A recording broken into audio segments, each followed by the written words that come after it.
ahubwo vino y'umutobe isukwa mu mifuka mishya mwakira ubuhanuzi. Numva ijwi ry'Imana ntukanangire umutima kere kuri igiceri. Uwa gatatu rero ni umwana w'ikirara. Uyu ntago ari umwungere ugenda kumushaka kuko ava mu rugo rwa se aziyagana akagera akabyayisha. Ni wandi ukora ibyaha nkana ariko yagirirwa ubuntu yisika mukandiriyo. Uyu nguyu yisubiraho ntawe umurondoye, niwe wirondora kuko azaho yagwiriye. Aha, uyu nguyu ahita yigarura ngo reka ngende mbwira papa ko nakoze icyaha nigarure mu rwuri. Ntago umwungere ari ujya gushaka umwana w'ikirara. Umwana w'ikirara arigarura mu rugo. Niba rero waritwaye nk'umwana w'ikirara warenze kuba intama wakabaye uri mu bana bahugura abandi, ariko ko wigize nkana aho ngaho Imana izakoresha igihe kigukande kigucisha bugufi gitume uva mu Imana yera yo mu ijuru. Yambwiye ngo ubu byutse ishaka gutanga igiye kumanura imbaraga zizakora no kubatizera bajya bahanura nk'uko Sawuli yahanuye agiye kwica Dawidi amushakira irama. Umwuka Imana igiye gusuka, abasazi batigeze bahanura bazahanura, abadatijijwe bizabafata ku ngufu baheruke bamwe bibashwanyuye kuko bamwe azaba ari imifuka ishaje itari mishya. Rero ndakwinginze mwene data wateranye umunsi, nyemerera kuko nta vino y'umutobe mushya ibasha gusukwa mu mufuka ushaje, byasandaza vino n'umutobe byombi bikononeka. Umwuka w'Imana ukaba upfuye ubusa kuko uwawuzuye yawuzuye hari ibyaha yanze kureka. Rero ngo birakwiye yuko vino y'umutobe mushya isukwa mu kidomora gishya kugira ngo byombi ukirane n'uwo mutobe. Rero imbaraga nshyashya, niba hari ibintu umutima wawe ukikurega imbere y'Imana, ongera wiyeze witegurire kwakira ivino y'umutobe musha. Ni izindi mbaraga ziri kuya gukoreshwa mu gihe gikomeye kuko iminsi irakomeye turimo. Hazaca intwarane aho intwari zananiwe. Ndirahira kuko nta iri hejuru yayo. Ngo ndi Uwiteka ndirahiye kuko nta uri hejuru yayo. Ngo ndi Uwiteka sinezerwa no gupfa kw'abanyabyaha, nezerwa no kuba umunyabyaha yihannye akabaho. Niyo mpamvu Imana igitanga amahirwe yo kwihana. Iherutse kunyongorera irambwira ngo itanze amahirwe ya nyuma ku itorero. Nyabuneka amahirwe tureka kwapfusha ubusa. Niba itanezerwa no gupfa kw'abanyabyaha, bikaba bineza kubona abanyabyaha bahindutse bakabaho. Kwihana kugizwe n'ibintu bitatu. Ntiwakwihana icyaha utaramenya, ukwiye kukimenya. Icya kabiri ukwiye kubabazwa nacyo, aricyo kigutera kucyatura. Icya gatatu ugafata umwanzuro wo kukireka. Nicyo bisobanura imigani 28:13 ngo uhisha ibicumuro bye ntazagubwa neza, ubwo yuko yabihisha kuko abizi. Wari kubyatura agendereye kubireka uwo azababarirwa, ariko byatura nta gahunda yo kubireka uwo yibesha imbabazi ntazabona. Sinjye ubivuze, ni ubundi butumwa nahawe. Kristo Yesu nashimwe. Ndangiza. Haleluya, haleluya. Umwami Yesu Kristo nashimwe. Nitwa Didier, nago ndi mushyashya. Ndibuka tuganira ku magambo Imana yambwiye ubushize ko ubwoko bw'abarozi igihindura umuntu umurozi yuko ari ishyari, urwano, kutagira imbabazi. Mu gihe ubitunze uba wamaze kuba umurozi. Ndatekereza yuko kuva icyo gihe nta barozi baratwinjirana ubu, siko bimeze, kereka abatari bahari icyo gihe ariko ari buhembuke. Hanyuma nahawe amakuru nijoro, Didier guhanura mu minota mikeya. Ndashaka nze gusubira Kampala, umutwaro nari nikoreye nibura mutuye hano.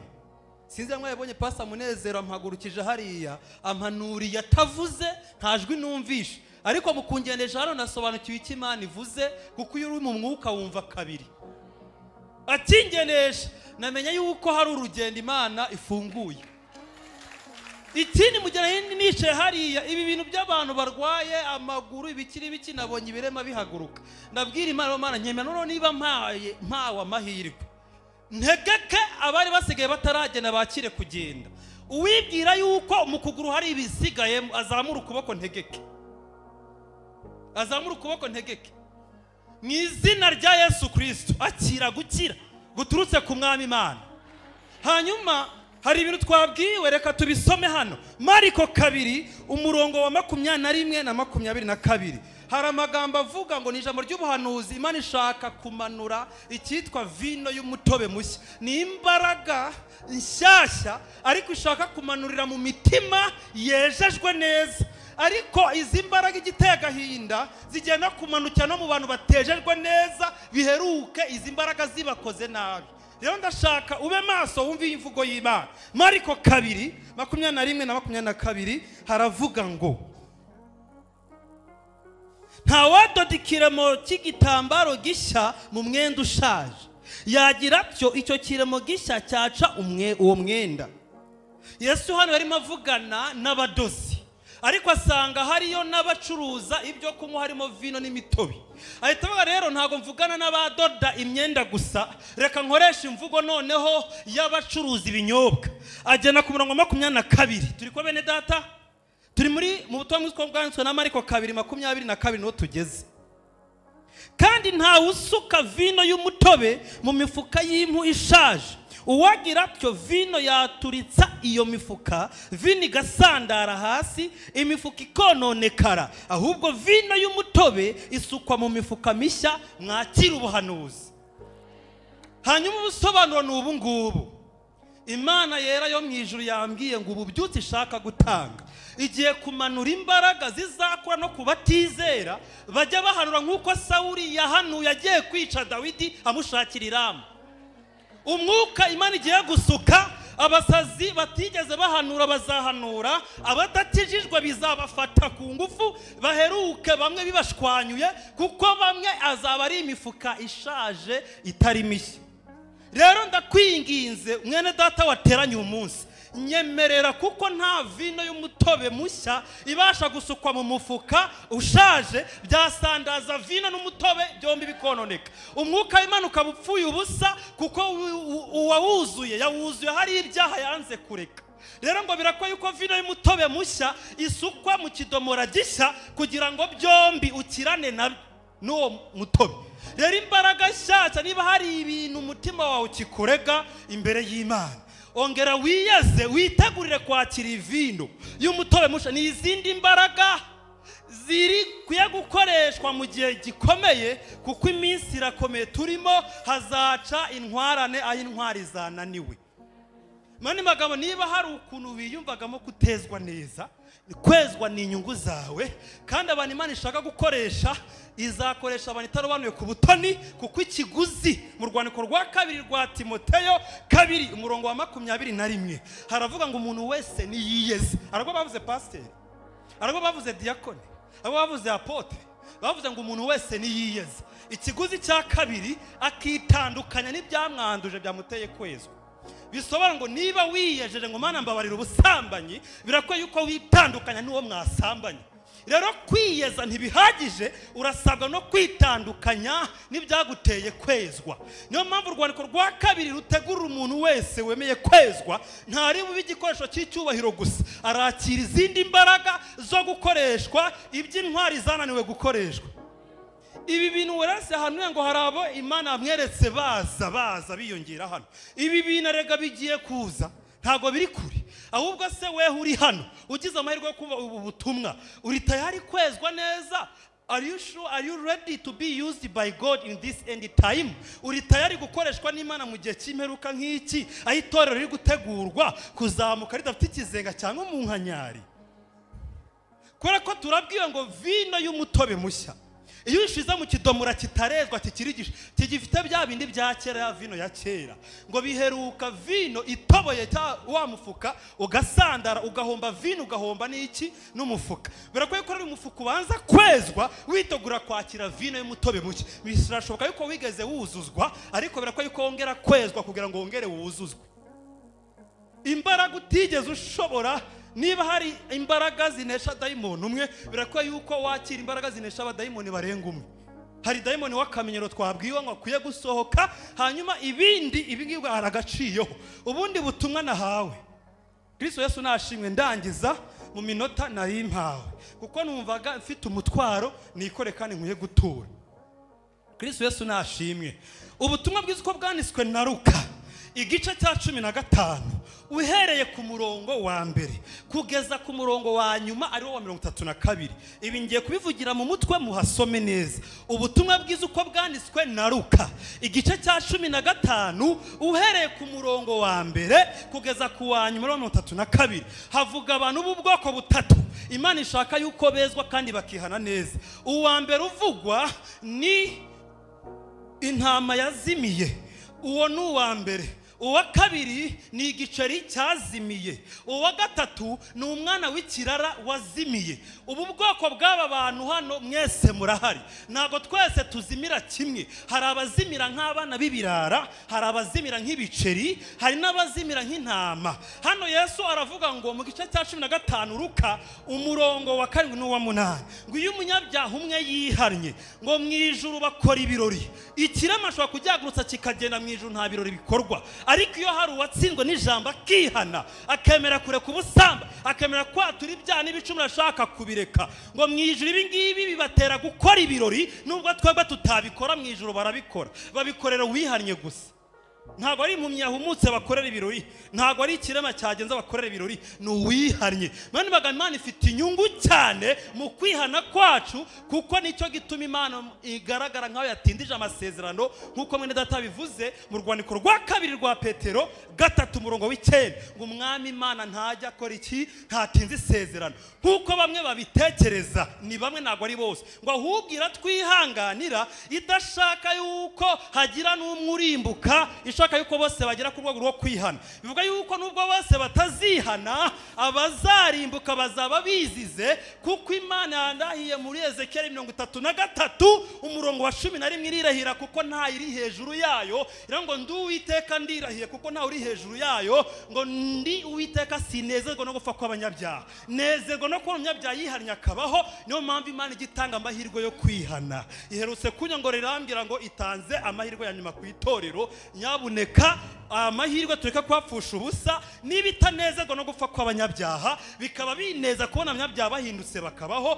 Kwihana kugizwe n'ibintu bitatu. Ntiwakwihana icyaha utaramenya, ukwiye kukimenya. Icya kabiri ukwiye kubabazwa nacyo, aricyo kigutera kucyatura. Icya gatatu ugafata umwanzuro wo kukireka. Nicyo bisobanura Imigani 28:13 ngo uhisha ibicumuro bye ntazagubwa neza, ubwo yuko yabihisha kuko abizi, ngo ari kubyatura agendereye kubireka uwo azababarirwa. Ari kubyatura nta gahunda yo kubireka, uwo yibesha imbabazi ntazabona.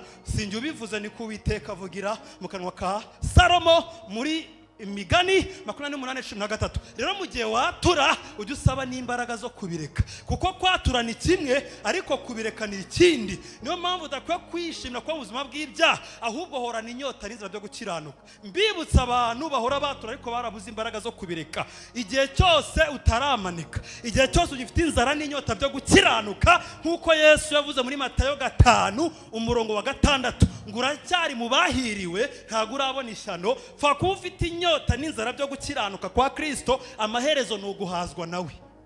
Rero mu gihe utaramanika, ukigwa mu cyari kukumva ushaka guhagarara utongeye kubigwamo, ariko bikaba bikikunesha, umva ijambo ry'ibyiringiro, uracyafite ibyiringiro byo bihuhazwa. Satani ntakubesha ngo ntibigishoboka ngo umanike, ko Satani ntajya yemera ko yagutsinze kugeza igihe wamanitse.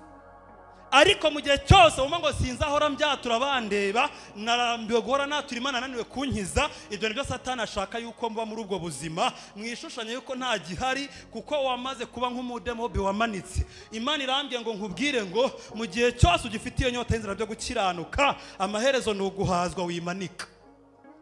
Muracyumvishe bebe ndata? Amaherezo ni ukora iki? Ni uguhazwa, gukiranuka kunyotewe, kuko hahazwa wanyotewe. Kristo Yesu nashime.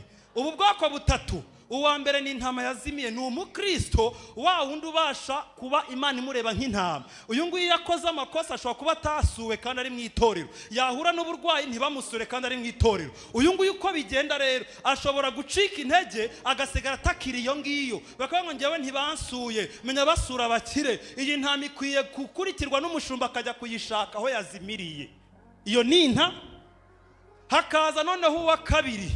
Uwa kabiri ni igiceri cyazimiye. Iyo igiceri cyazimiye ntikimenya ko cyazimiye. Yesu yaravuze ngo uwataye igiceri icyakora ngo afata itoroshi, ariyo tabaza, bisobanura ijambo ry'Imana, ngo akagenda agashaka cya giceri cyazimiye. Ni babandi Werarisi yarondoye banze abashira muri uru rwego. Ni bya biceri birinda kurondorwa, kuko itoroshi itarabikubitamo ntibyemera ko byazimiye. Abandi barabangoma abatsi muri jabaze bihana, izi ni za ntama zizana cyangwa zigahamagarwa zikumva ijwi ry'umushumba. Ariko ibiceri byo ntibyumva ijwi, birasaba yuko babirondora bakajya mu mizi.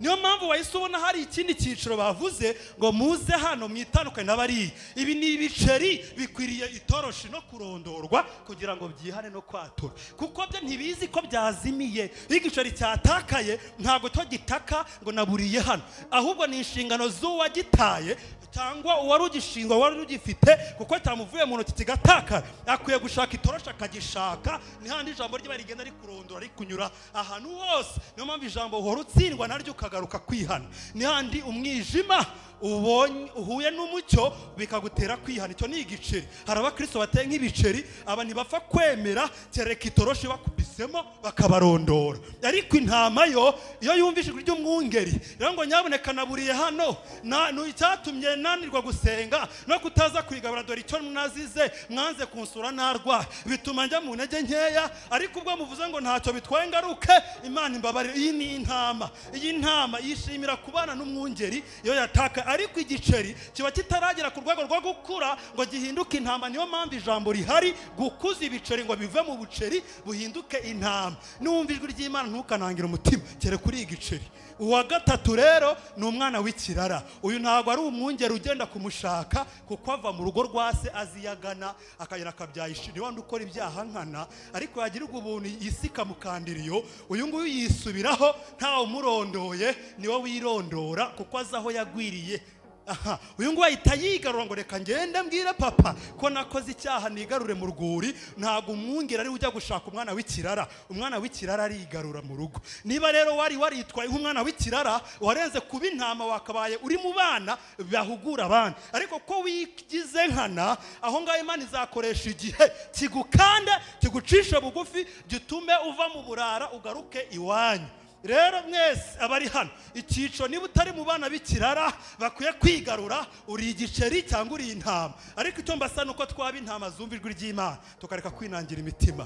Ngara ubuto mbabwira ngo shalom. Mbahaye intashyo hakiri kare, mu meze n'intashyo nsubirana Kampala, niho ntuye. Dide ndabakunda, Imana ibamire umugisha.